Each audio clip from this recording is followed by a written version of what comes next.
Hola amigos, bienvenidos de nuevo a este podcast que traigo para todos mis Patreons y mis miembros en exclusiva, tratando de mostrar un poco de actividad aquí en el canal para ustedes que me apoyan a través de estas plataformas, ya que como saben estoy prácticamente amordazado de hacerlo como lo venía haciendo normalmente en mi canal, para que cualquiera que le interesara escuchar lo que pasa aquí en mi país lo pudiera hacer, pero lamentablemente de verdad que está bastante intensa la persecución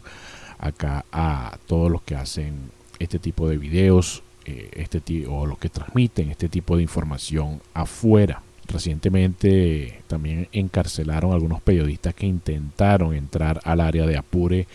que como saben está siendo un lugar de fuertes enfrentamientos armados, incluso de bombardeos aéreos acá en Venezuela. Entonces se están cometiendo también muchas irregularidades por parte del régimen con personas que ellos creen colaboradores, o incluso personas que ellos siembran como colaboradores allí. Se sabe que también masacraron una familia, la sacaron de una población relativamente retirada de donde se están dando los enfrentamientos. Sacaron hermanos, tíos e hijos y aparecieron ajusticiados y uniformados extrañamente a cientos de kilómetros de allí donde se están dando los enfrentamientos en las fronteras. Esto fue denunciado por familiares, tuiteros, personas, periodistas que lograron acceder al lugar, y ahora está completamente prohibido ingresar allí, o que alguien publique algo o transmita algo de lo que está pasando allá en la frontera. Esto es bastante preocupante para mí, en realidad, porque da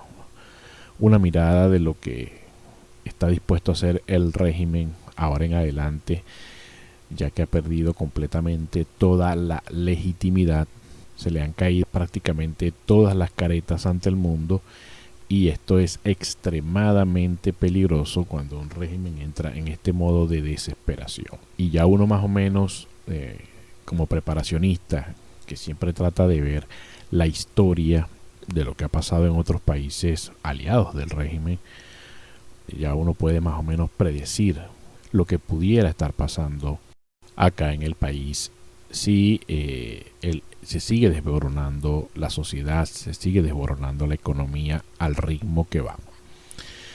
Un ejemplo claro es que para inicios del 2020, si recuerdan, cuando estalló la pandemia, ellos habían hecho otra reconversión monetaria. Todo el mundo se imaginó o calculó que se iba a devaluar nuevamente el dólar a costar millón o millones de bolívares, y fue lo que pasó. En el transcurso de todo un año fue devaluándose, pasó inicialmente, apenas la reconversión se hizo, de 200.000 bolívares, 180.000 volvía a subir a 250, y luego iba subiendo, y se calculó que para finales de año o diciembre iba a llegar al millón, y lo sobrepasó por creces. Llegó al 1.200.000 y algo por allí, cada dólar, que equivale, ustedes saben, si le agregan todos los ceros que le ha quitado el régimen cada vez que hace una reconversión para maquillar la devaluación, a un número prácticamente impronunciable, al punto de que se encontraron acá en un estado, en un vertedero,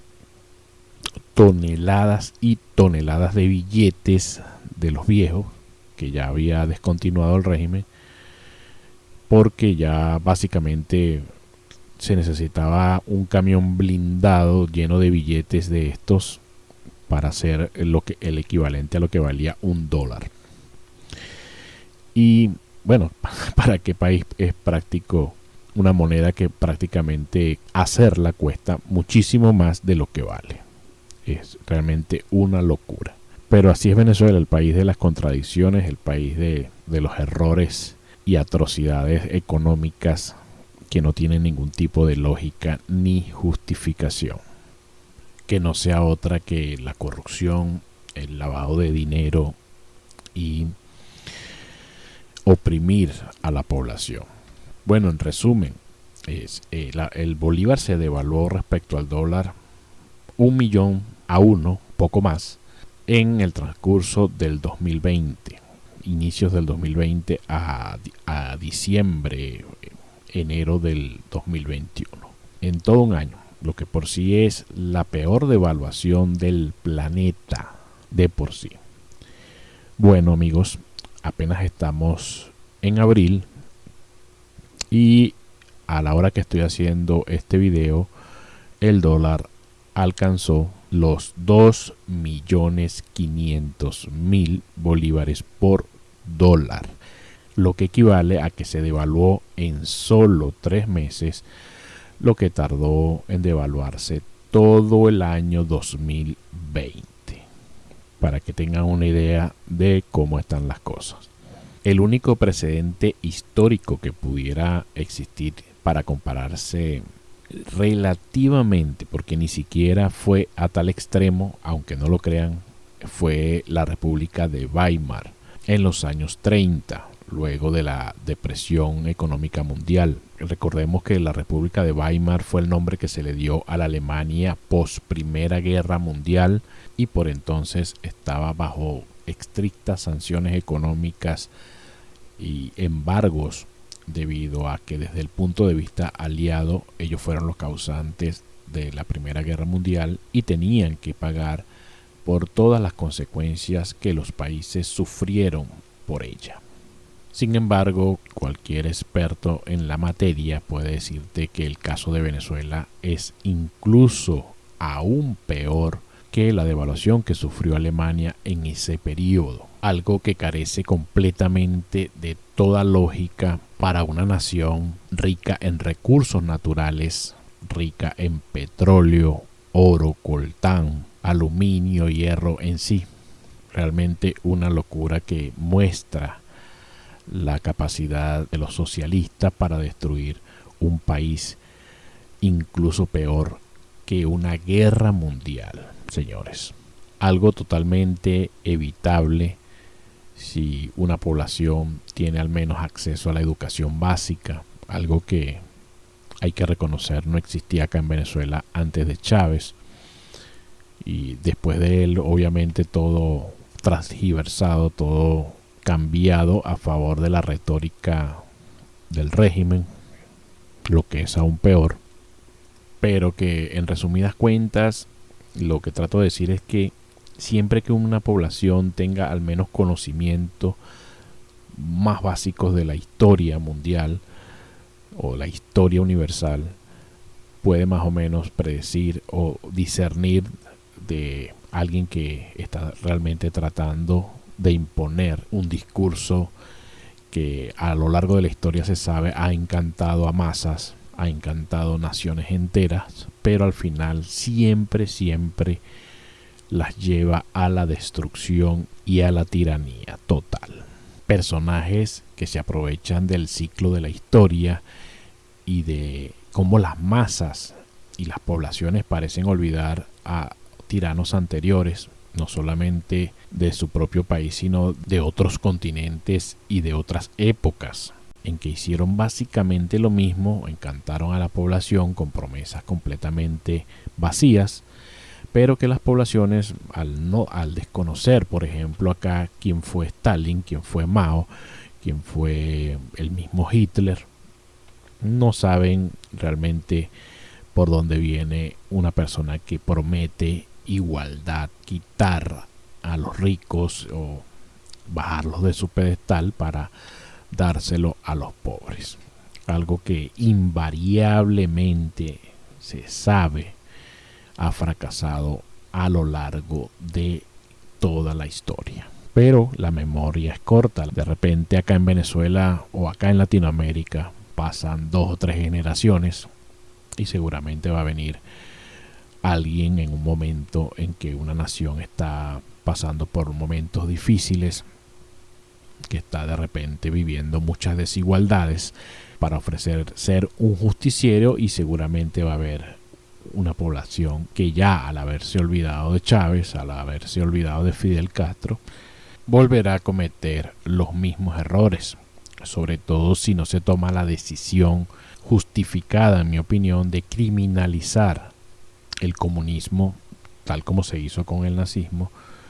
ya que son dos ideologías que se pueden comparar ampliamente. Y yo diría que en el caso del comunismo es aún peor, porque si sacamos la cuenta en número de víctimas,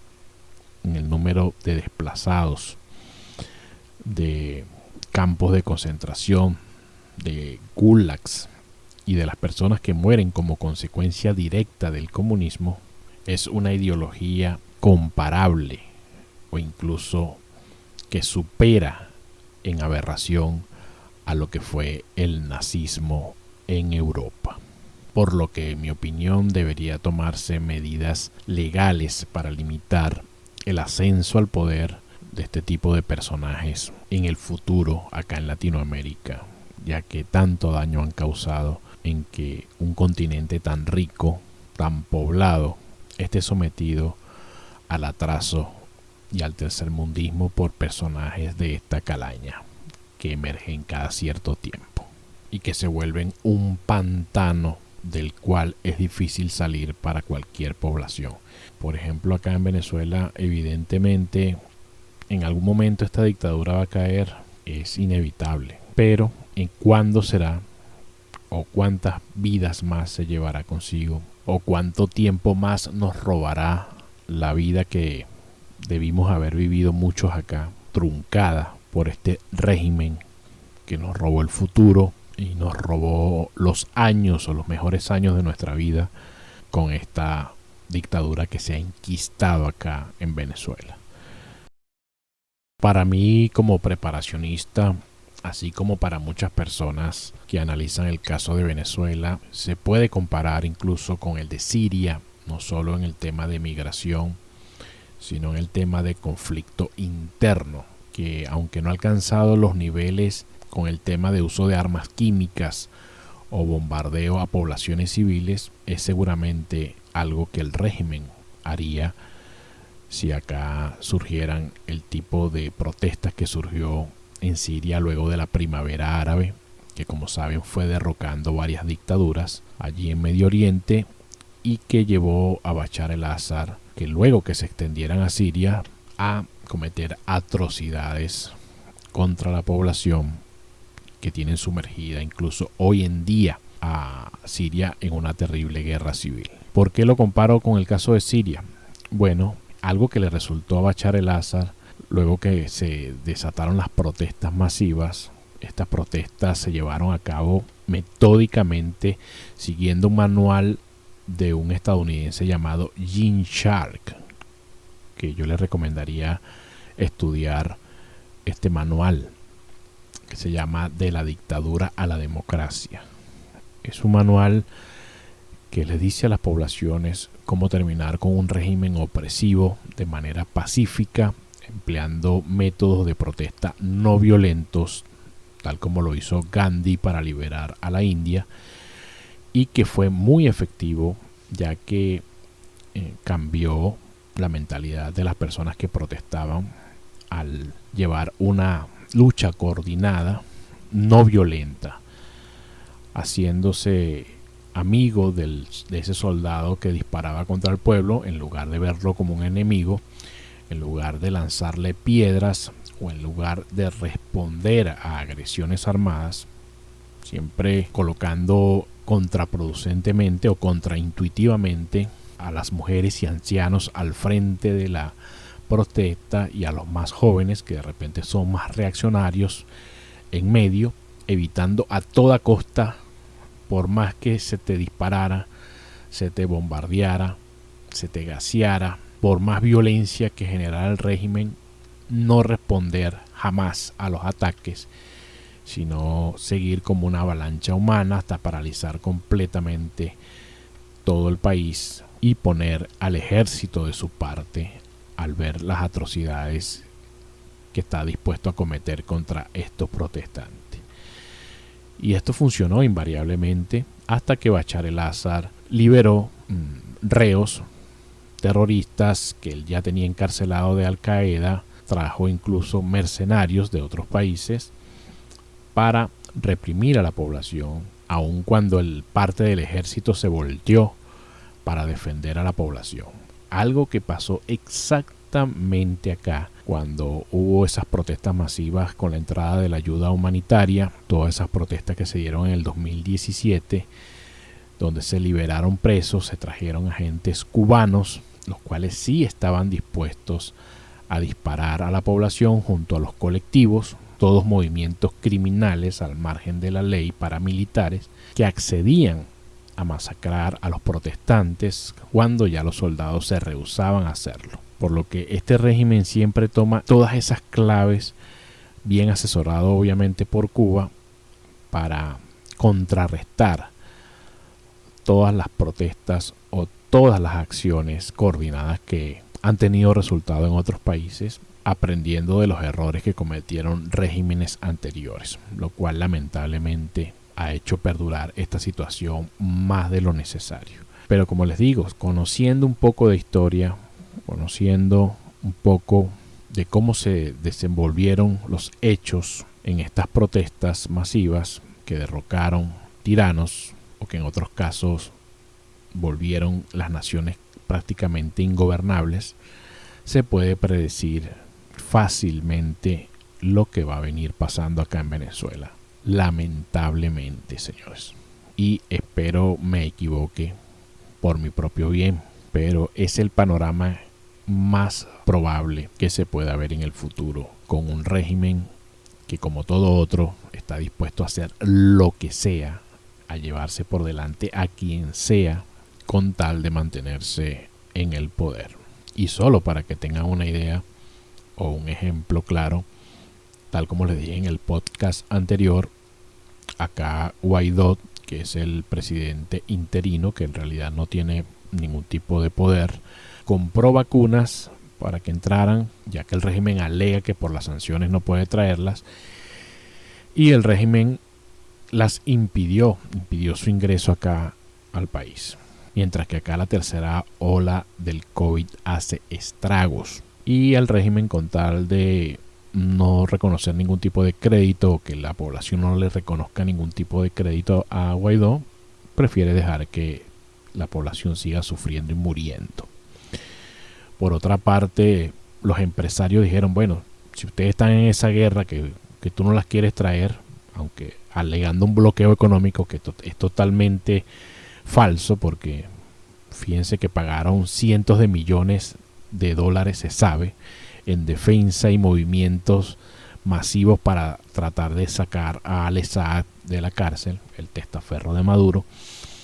entre otras cosas como ese tipo de movimientos y maniobras militares que no son nada baratas que están haciendo en Apure. Se ha develado recientemente el ingreso clandestino de armamento, de nuevas tanquetas. Recientemente pasé por una estación policial y habían surtido de un montón de motos y patrullas nuevas. Sí, señores, algo que me extrañó bastante. Y obviamente no es para combatir la delincuencia. Sabemos que estas patrullas, tanquetas, motorizados, todo esto es para la maquinaria de represión. Entonces, como un régimen que alega que hay un bloqueo para traer las vacunas puede estar surtiendo de armamento a sus fuerzas armadas. Entonces, bueno, ya saben cómo funciona este tipo de dictaduras. Bueno, los empresarios dijeron, si ustedes no se ponen de acuerdo, nosotros estamos dispuestos a hacer una cooperativa de reunir unos fondos para traer las vacunas nosotros, las pagamos nosotros, el empresariado del país, ya que esta pandemia está destruyendo la economía, no solamente vida, está destruyendo la economía. Y estamos dispuestos a traer las vacunas nosotros, una iniciativa privada. El régimen tampoco quiso que esto fuera así. Entonces, ¿qué podemos decir, señores? Es un genocidio silencioso. Tienen el arma perfecta. Mientras que en Siria fueron las armas químicas, los bombardeos masivos. Acá simplemente están dejando que la pandemia depure y mantenga a la población encerrada y atemorizada, mientras ellos siguen destruyendo toda la economía y toda la infraestructura del país, a la vez que se están armando masivamente, preparándose para cuando la población inevitablemente salga a pedir comida, a pedir vacunas, para no seguir pereciendo ante esta situación realmente apocalíptica que estamos viviendo. Situación que de repente muchos pudieran en otros países identificarse al ver las demoras en el proceso de vacunación que están tomando ciertos países, que también pueden sentirse frustrados al ver que siguen muriendo personas de manera innecesaria. Pero acá en Venezuela de verdad que es otro nivel. Toda crisis que afecte el panorama global, acá en Venezuela obviamente pega con mucha más fuerza, ya que de por sí antes de la pandemia se estaba viviendo una situación crítica que ha alcanzado niveles inconcebibles en la actualidad. Bueno amigos, me despido del momento. Vamos a estar próximamente publicando algún contenido para el resto de los espectadores allí en el canal. Les informo, vienen algunos accesorios o algunos patrocinadores que están interesados en el canal, que espero se concreten, para estar sacando revisiones que sí puedo publicar en el canal para la audiencia general. Me despido por ahora y será hasta pronto. Muchísimas gracias por estar allí, de verdad que son el pilar del canal. Hasta luego.